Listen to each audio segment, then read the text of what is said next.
Pertamina Patraniaga Regional Papua Maluku mengungkapkan cuaca buruk yang melanda perairan Maluku Barat Daya menyebabkan penyaluran bahan bakar minyak di daerah tersebut menjadi terhambat.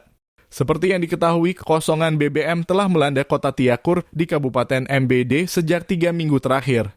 Antrean BBM ini diakui area manajer Comrel dan CSR Pertamina Patraniaga Regional Papua Maluku Edi Mangun dalam keterangan pers yang diterima wartawan Jumat 1 Maret 2024.